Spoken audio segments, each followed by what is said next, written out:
Hello, Steve Fletcher here, and welcome to the Everything Guide to Learning to Play Guitar. Before we get started, can I ask you please to like this video, subscribe to my YouTube page, and really help me grow my business. Also, if you've got time, head over to FletcherSteve.com, where you'll find a multitude of resources constantly being updated to assist you with your day-to-day guitar playing needs. So we've got our A and our D and our E chords in our brain. These are our first three chords. One thing I just want you to make you aware of in this video is just moving from one chord to the next. Now, I'm not going to do this for every single chord because it's just a theory that you should just try and adopt into your day-to-day playing, all right? Now, seeing as you don't stay on one chord for the entire duration of a song, you just need to just have a little look at changing from one chord to the next. Now, I want to just spend a little bit of time with the A and the D and the E, just looking at various different things that we can do to change from one chord to the next. These aren't the gospel set in stone ways of doing it. These are just the ways that I find the most easy, and I think you'll probably find the most easy as well. But as you progress, you'll notice certain chords go well together and certain chords you change differently from one to the next. Just look out for these little ways that you can make these chord changes nice and easy.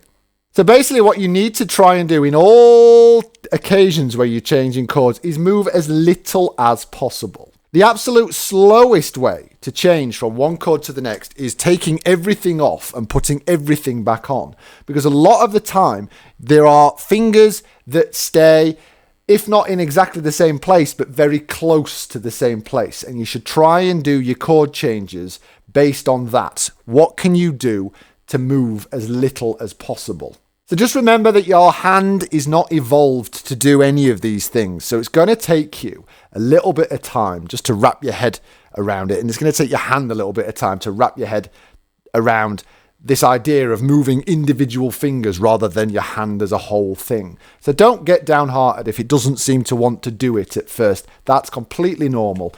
Just persevere and you'll get there. So let's take a look at A to D.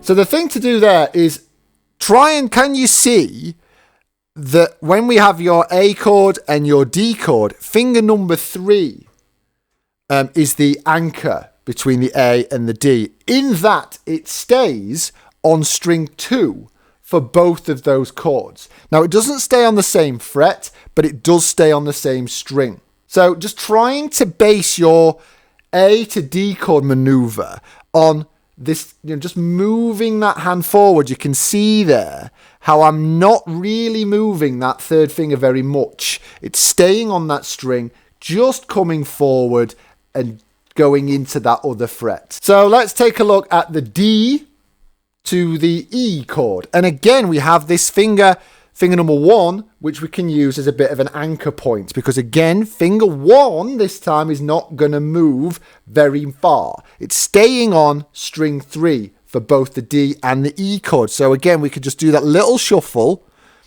and adjust accordingly. So there's your D, little bit of a backwards maneuver, and then adding 2 and 3, just like that. So D to E.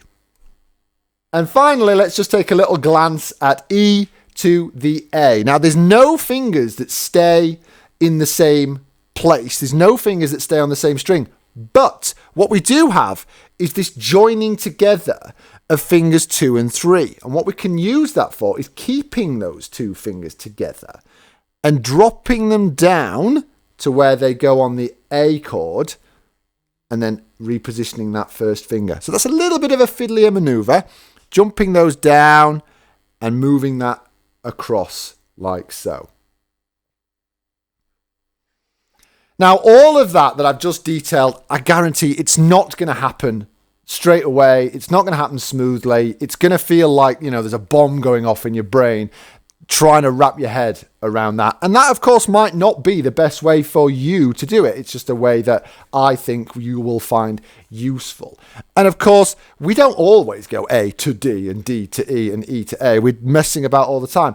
But I just wanted to just give you this idea, sow this seed in your brain of when we change from one chord to the next, it's never take everything off and put everything back on. Try and find these ways when you're changing all your chords. Try and find these ways that you can make those chord changes as short as you possibly can. And once it's clicked, practice, practice, practice, and pretty soon you'll be bang, bang, bang. There's a chord, there's a chord, there's a chord.